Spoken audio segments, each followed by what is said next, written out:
any game would have struggled to live up to that nine-goal thriller that we saw in PSG versus Bayern. But Tom, how do you think Atletico Madrid fans will be feeling this morning? Fill in the blank. How do you think they'll be feeling? Grudgingly optimistic. I say that because you draw the home leg, and Arsenal obviously really, really good at home. They are the favorites. Atletico Madrid would have come into this game desperate for this win. They played well enough to win, but it's not as if they dominated and they're coming away scratching their head like, oh man, how did we not win this? They played well, but they're not going with the advantage. It could have been worse with that second penalty that we discussed, but before leading up to that pen that we will get into in a bit, Atletico were rampant. That Antoine Griezmann chance that hit the bar, and then the volley that was deflected out in that same sequence. Ademola Lookman had about 2 or 3 really big chances, one of which he kind of scuffed his shot into Raya. Another one, he slipped as he got played through because there was some issues with the pitch. He wasn't the only player to slip. It was a very unfortunate moment. Atletico did enough to win, so they should be optimistic, but it's grudging because they're going even. They have to either win in penalties after a draw at the Emirates, or they have to win outright, and that's a tall task. Tom, I love we talk about the positivity that Atleti fans maybe should be feeling, but for you and Stefano, for you as well, how significant could seeing Julian Alvarez coming off the pitch, right? We saw him go down a couple of times. Is there any fear of what could be for the second leg without him, potentially? Of course there is, but Cholo Simeone said he expects him to play in this second leg. I don't believe he's played a minute in La Liga since the March international break. He's very clearly coming into the game not 100%. Who knows if they were in a title race in La Liga, maybe who would he play? We don't know.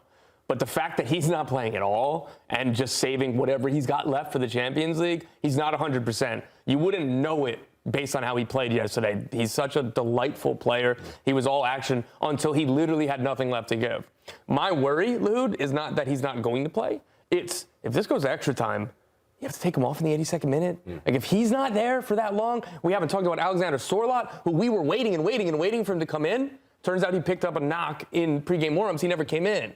So this attack is so special because of these special players, but also because you take off, like Julian Alvarez usually plays more minutes. You take off Griezmann, who played really, really well yesterday. You take off Griezmann, bang, in comes Sorloth. That's why they have so many goals off the bench, because of these difference makers they can bring in. That's one of their superpowers.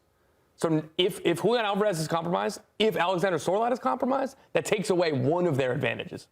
Yeah, it's an interesting one. It seemed like Julian Alvarez, he picked up that knock early in the game. It seemed like a kick to the shin type of thing. Obviously, we're not going to speculate on injuries, but he was able to keep pushing forward and had to eventually come off the pitch.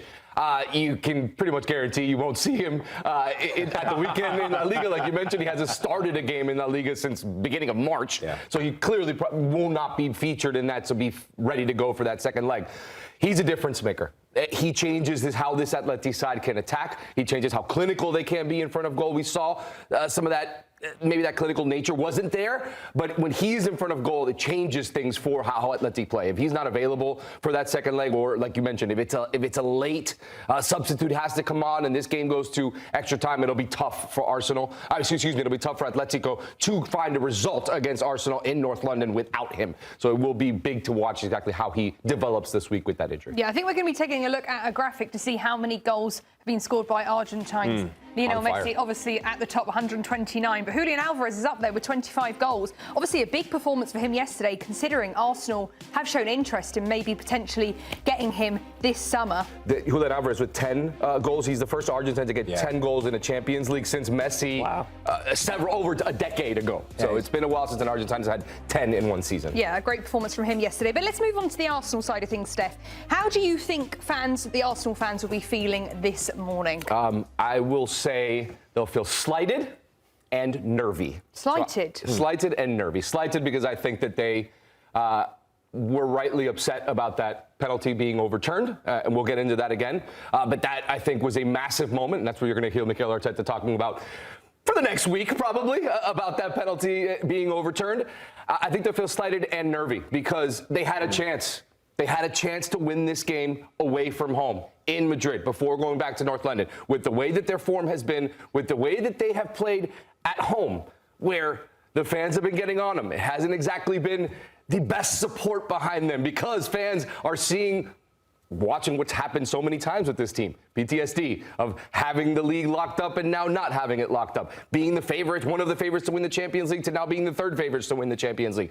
So they had a moment, they had an opportunity. They couldn't capitalize. They didn't capitalize. The referees didn't benefit them in that moment. But now they'll have to go back home to try to turn this around. When it comes to the UEFA Champions League, Atleti is one of the most difficult places to go play in European football this season. And I was going and looking at the different places. I mean, they scored the second most goals in the Champions League at home. PSG are the only team that have scored more goals in Europe this season at home, right? So we need to put respect to what Atleti are and who they are at the Metropolitano. So when we've seen Sir Alex Ferguson with Manchester United back in the day go and get a 1-1 draw or a 0-0 draw or any draw in the first leg, you are managing this tie over 2 legs, not one. The big thing for me that I think Arsenal fans should be feeling positive about was the display of Declan Rice. We saw something that we have not seen from Mikel Arteta, which was playing Declan Rice in a deeper role, and you see it on the graphic. Martin Zubimendi has been a problem for Arsenal. He looks knackered. He looks like he's just losing a bit of confidence on the ball. Teams are locking onto him, right? So I thought Arteta made a genius stroke of a play where he drops Declan Rice back to that defensive, deep-lying playmaker role. And for 45 minutes, they had control. They were in complete control of that first half. The Julian chance aside, it just felt like it was on Arsenal's terms. And so if I'm Mikel Arteta, I think you've given a blueprint for how you can move forward in some of the bigger games of the season remaining. Every game's massive, but I just thought it was so smart because Declan Rice has been run almost into the ground this season, right? So having him dictate play, playing him deeper, you see a player that didn't seem phased whatsoever. I think he misplayed 1 pass on the night, which was insane, right? Insane environment. For me, it puts Martin Odegaard, it puts Martin Zubimendi in a higher position up the field. And when you look at what that can mean for the next coming game, which is Fulham away, which is a massive game in the Premier League, and of course the second leg, he now has some options into how do you line up to get the best out of this team. But I think it starts with playing Declan Rice as a potential defensive midfielder, maybe the rest of the way through. Yeah, it's a world-class player with a world-class performance on the road at, as you said, one of the most difficult places to play in Europe. Thought it was a good result for Arsenal and an encouraging performance. All we've talked about, again, in sporting, they get through. It's like, yeah, they got through, but, really didn't like how they played. Everything felt like cautious and not in control, or in control but not adventurous enough. I thought that they struck a really good balance yesterday, and it was a very good performance. Another reason, Noni Madueke, often criticized by me, to be clear. I'm not throwing stones from a glass house. I thought he was good, particularly in the first half. He was somebody driving forward. When you brought up that passing network, the space that he was providing for the players around him, because he was offering something different that the other attackers weren't doing. He was the one going in behind. He was the one stretching the back line, putting pressure and verticality that gives you more room in the midfield. He was taking players on. He was more successful in taking players on. He almost scored when he cut inside and took a shot in the first half. I was very encouraged by that. If Bukayo Saka is able to start, he starts. There's no question about that. But now you're not looking at your bench thinking, oh man, I don't even know who I want to turn to here, right? Like if he can have this kind of impact in the second leg, more likely from the bench than from the start. That is very, very good news for Mikel Arteta and Arsenal. So Mikel Arteta making his feelings very clear about the refereeing decisions. Unacceptable. He's fuming. Did you disagree with any of the refereeing decisions, Stefano? You have to agree with Mikel Arteta. To me, it's a soft penalty given in the first place. But once that penalty is given on Henko, on Eze, you cannot overturn that because there is contact there. How is that a clear and obvious error? That's the biggest thing and the biggest issue we've had talking about referees is that the only consistent thing that we have is how inconsistent referee decisions are from league to league. And it's extremely frustrating. It's hurting the game, in my opinion. It's hurting the emotion of the game. And once again, we saw it. I do think that, again, I think it was a soft penalty to be given in the first place. But once you give it, I don't understand how it can be overturned. It doesn't make sense to any of the laws and any of the rules that we have been told to follow as far as penalties and VAR are concerned. Yeah, it's a little frustrating for sure. Completely co-signed everything Stefano said, particularly that Eze one that was overturned. It's very, very much not clear and obvious.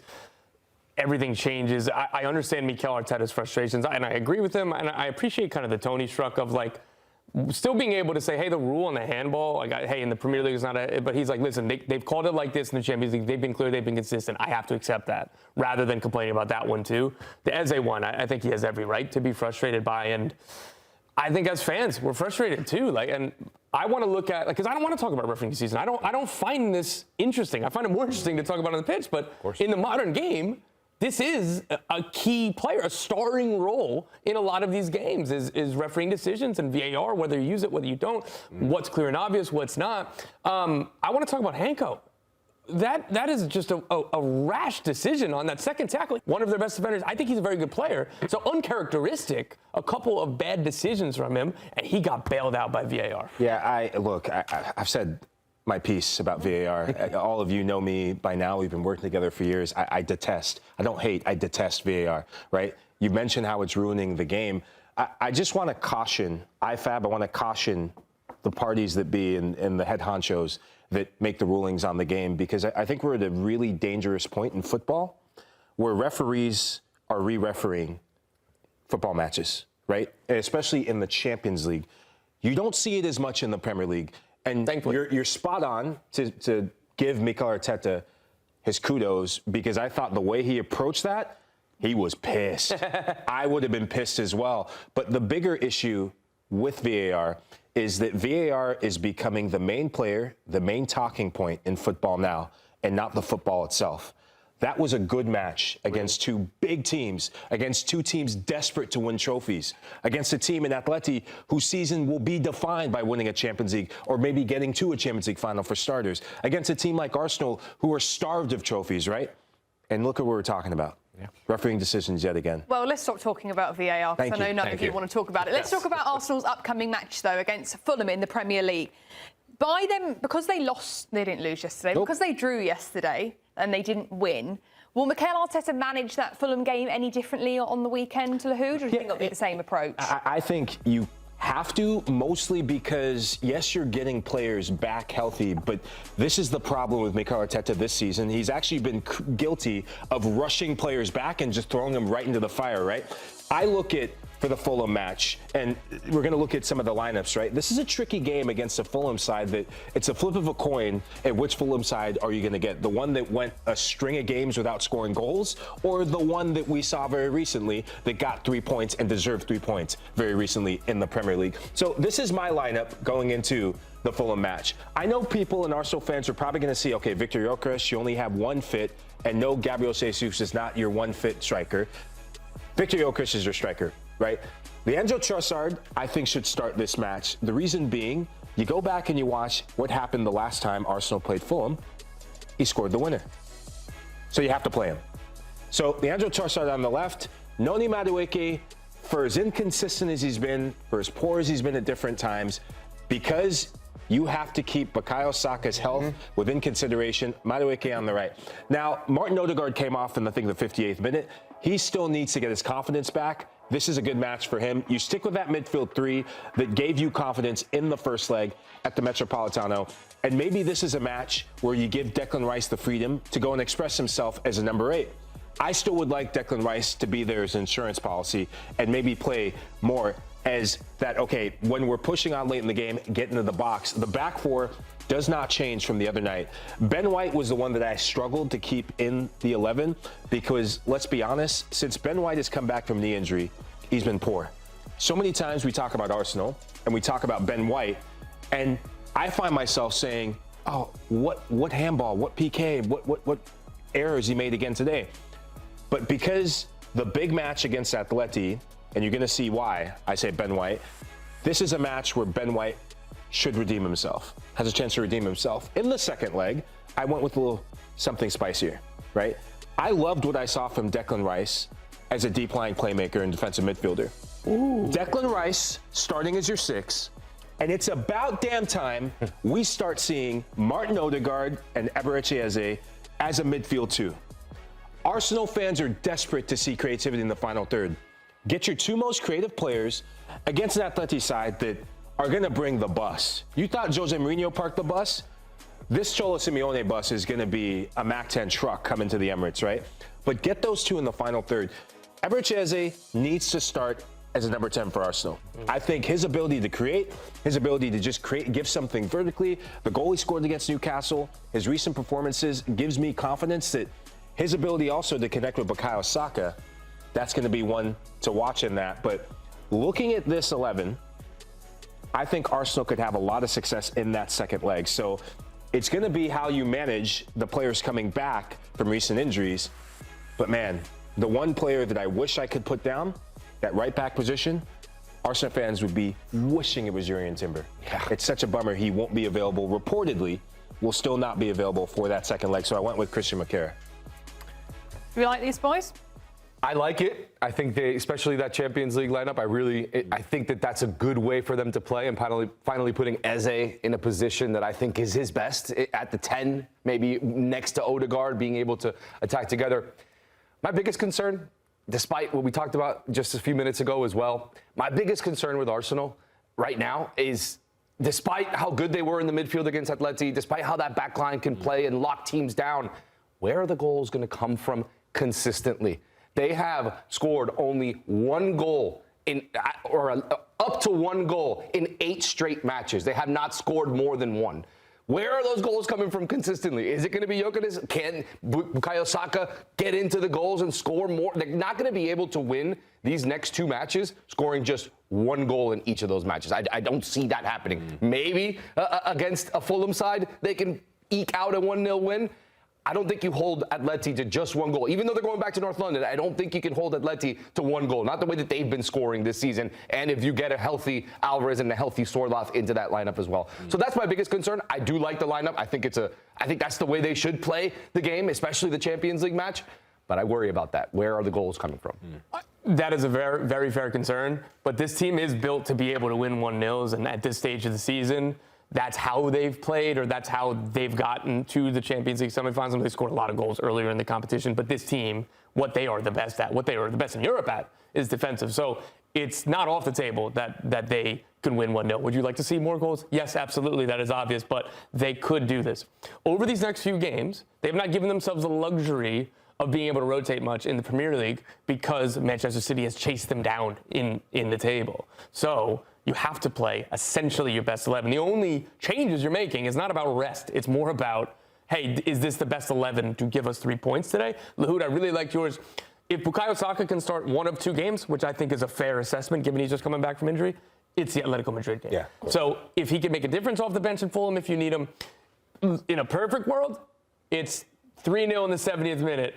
And Zubamendi, Rice, whoever you want to take off, Gyökeres, they get to go sit for 20 minutes. That is in a perfect world. But we know, as well as anybody, that it doesn't ever go like that. So Arsenal, it's the business end of the season. Your best 11 players, and whoever Mikel Arteta thinks in that moment is your best 11, is your best 11. You might have to tell the physiotherapy team, I don't want to hear about minutes restrictions. I don't want to hear, this is what we built for, and this is trophy winning time. Thanks for watching this video from Morning Footy. For all news and insights regarding leagues around the world like EFL, Serie A, and all UEFA competitions, both men's and women's, don't forget to sign up for Paramount+.